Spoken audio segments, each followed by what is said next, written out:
खम्मा गणी हुकुम। आप जुड़े हुए हैं राजस्थान के सबसे बड़े Dainik Navjyoti digital news network से। हमारे साथ देखिए जोधपुर की खास खबरें। जी हां, समाचार वही जो आप देखना चाहें।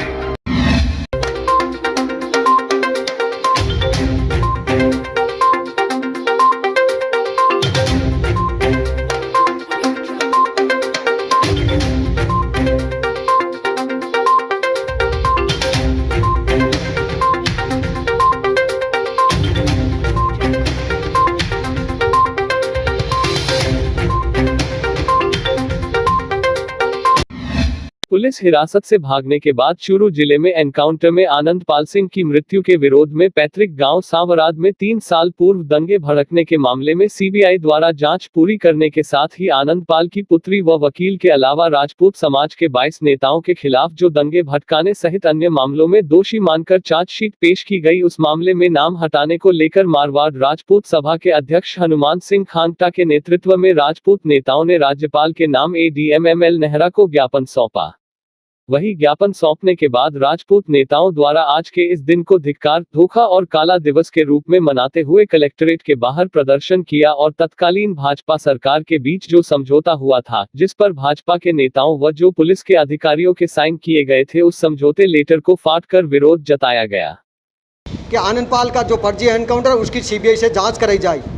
उसकी सीबीआई से जांच कराई गई, जिसमें तो उन्होंने एफआईआर लगा दी और जो समाज के लोग थे, समाज के प्रमुख लोग थे, जो पूरे प्रदेश भर के सामाजिक संगठनों के पदाधिकारी थे, उन सब का मुकदमा सीबीआई में भेज दिया और सीबीआई में भेज के उनके खिलाफ चार्जशीट पेश कराई दी जा रही है। अभी चार्जशीट पेश हुई थी, परंतु उसमें कोई मिस्टेक की वजह से वापस लौटा दी गई है।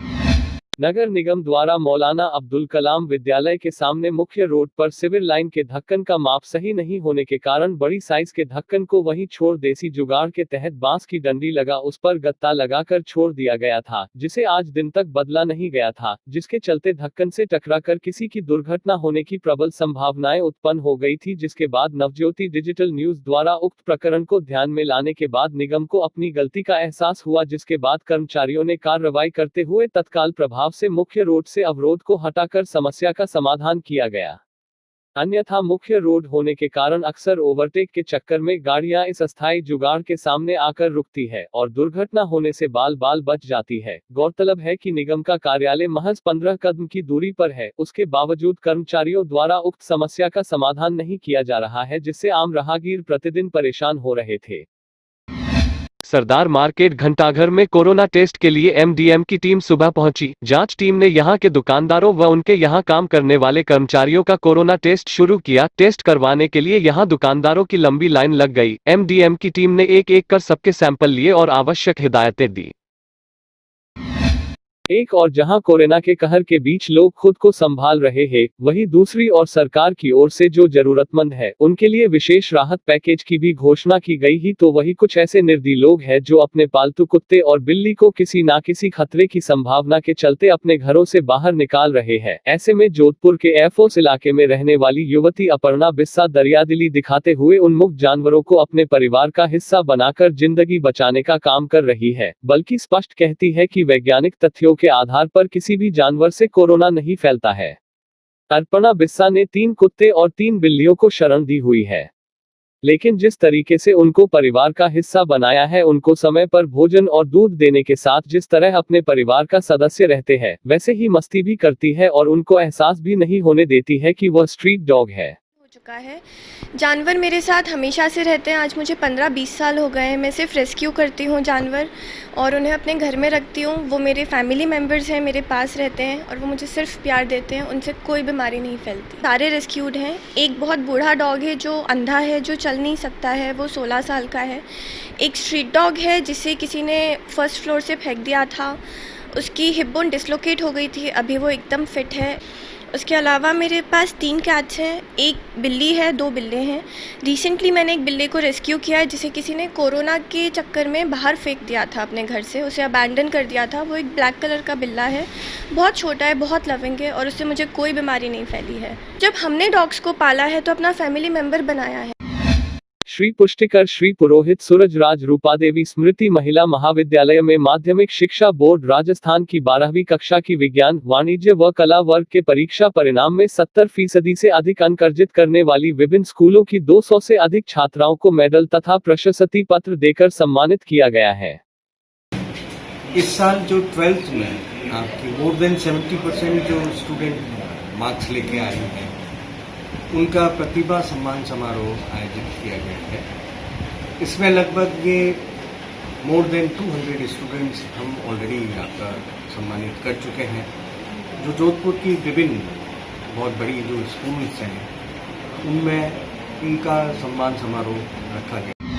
हाई कोर्ट रोड पर नाले का काम चल रहा है, जिसमें एक तरफ का ट्रैफिक व्यवस्था की हुई है। इससे आम जन को परेशानी हो रही है। यहाँ लंबे समय से काम चल रहा है। इसमें एक व्यवस्था हो सकती है, नाले के काम को रात को भी किया जा सकता है ताकि लोगों को तकलीफ ना हो। जयनारायण व्यास विश्वविद्यालय के 1400 से ज्यादा पेंशनर को 2.5 माह से पेंशन नहीं मिली है। एल पेंशन की मांग को लेकर जोधपुर पेंशनर सोसाइटी की ओर से विश्वविद्यालय के केंद्रीय कार्यालय में क्रमिक अनशन शुक्रवार को भी जारी रहा। इस दौरान धरने पर बैठे पेंशनर ने काली पट्टी बांधकर विरोध जताया और जल्दी से जल्दी पेंशन देने की मांग की। एल गौरतलब है कि 1406 पेंशनर को पिछले 2.5 माह से पेंशन नहीं मिली है। इस वजह से पेंशनर परेशान है और आर्थिक संकट से जूझ रहे हैं।